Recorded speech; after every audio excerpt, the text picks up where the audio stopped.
Сака ли власта да создаде меѓуетнички тензии во Газибаба? Зошто се прави проблем онаму каде што го нема? За овие теми разговараме со пратеникот Зоран Коцевски. Господин Коцевски, добре дојдовте во студиото. Добро, најдов. Кажете ми, што се случува во моментот во Газибаба?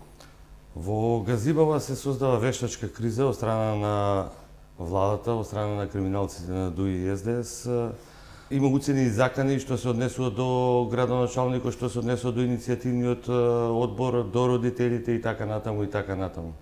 Да почнеме реч, што конкретно е проблемот? Во делот на образованието се. Конкретно е ветувањето кое во 2019 година го даде тогашниот министер Арбен Адеми, кога со него беа и Артан Груби, Мухамед Зекири, тогашниот градоначалник на општина Газибаба од редовите на СДС, дека ќе направат училиште, каде што во тоа училиште ќе ја посетуваат наставата децата албанци од прво до 9-то одделение. Што се случи, значи, советувањето не? Меѓутоа, советувањето не е ставена ни цигла, тие донесоа една одлука на влада, каде што во таа одлука на влада кажа дека општина Газибаба треба да постапи и со нели да најде парцела и да се обрати до Министерството за образование и до Министерството за транспорт и врски, ако не се лажем.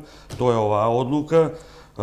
Кога стапи на сила мандатот на Бован Стефковски, се направи, се изнеде таа парцела, се прати до Министерството за образование, тоа е во август месец 2023 година, и до Министерството за образование и транспорт и врски, како што кажав, меѓутоа се уште нема одговор. Затоа велам, се создава една вештачка криза од страна на криминалците на ДУИ и СДС со многу закани, уцени и ултиматуми за да попуштат граѓаните и да учениците од 6 до 9 одделение, кои сега имаат специјален превоз, едновремено решение, специјален превоз кој го плаќа општина Газибаба и одат во училиштето во Огњенци. Меѓутоа, да не забораваме, македонците, учениците македонци од Раштак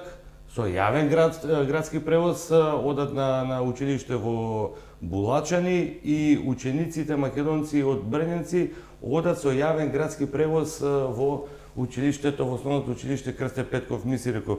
Затоа велам, се создава една вештачка тензија и криза. Која е целта? Да се создадат ли меѓуетнички тензии? Целта е да се искористат овие 3-4 месеци колку што им оста на власт време на овие криминалци и да прикажат дека еве меѓу нивните гласачи, јас би рекол, бидејќи знаеме дека ДУИ по анкети многу паѓа, довербата им паѓа, нели, за разлика на оние нивни внатрешпартиски што беа препукувања и онаа партија што се формираше, дека малку ги надвладела. Кој е етничкиот состав на учениците во овие делови? Па јас тука имам еве во Негош македонци, значи од прво до четврто одделение 184, албанци 75, роми 58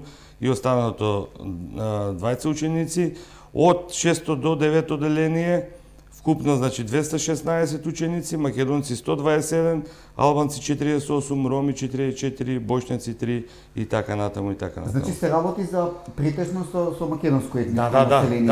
Да. Постои можност, значи, доколку се влезат, значи, албански ученици, дека ќе има меѓуетнички. И овие ученици не се од Ирумлери, туку се од Идризова. Така, зошто ги носат, велите, со автобуси ги носат? Со автобуси ги носат затоа што не постојат физички услови во ово училиште да се одвива настава на албански јазик од 6 до 9 одделение.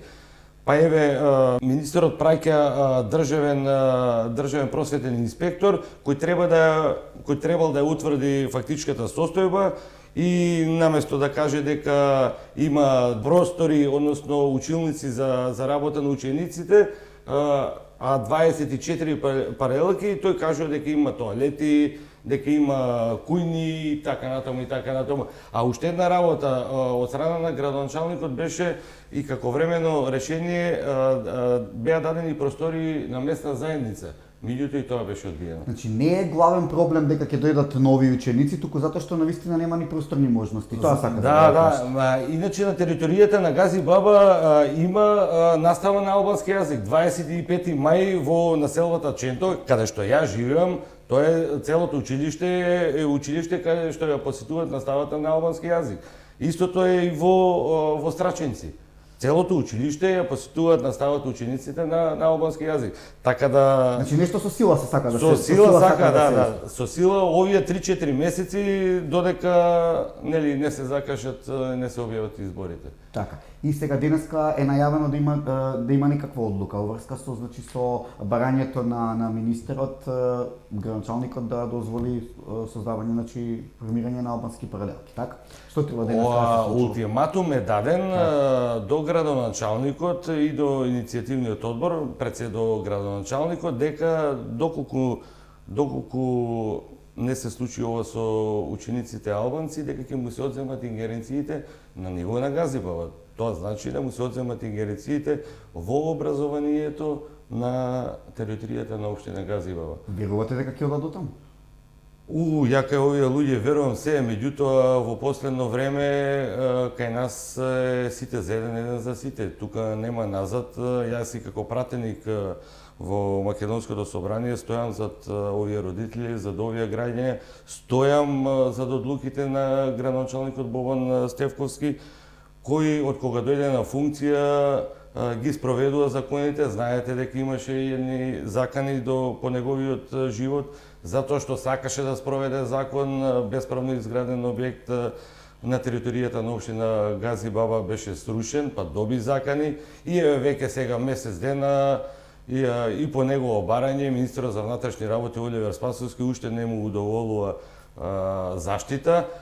Меѓутоа, за разлика од овој случај, кога на градоначалникот во Рачиново му се случи некоја слична закана, за 2 дена му се даде можноста да биде заштитен со 23 припадници на Министерството за Така, внатрешни се работи. споменуваат и некакви закани за затвор за градоначалникот. Тоа е од страна на заменикот министер Нухил, мислам дека се викаше, кој му се закани на градоначалникот дека ако не спроведе член 137, ако не се лажам, можно е да одговара со казна затвор од 6 месеци до 5 години небулоза. Мислам тоа е закана, тоа е уцена, исто како и оние нивни соработници по Идризово кои се закануваат на родителите и на граѓаните од Идризово и Румнери, од иницијативниот одбор, за кои има и електронски пријави до Министерството за внатрешни работи.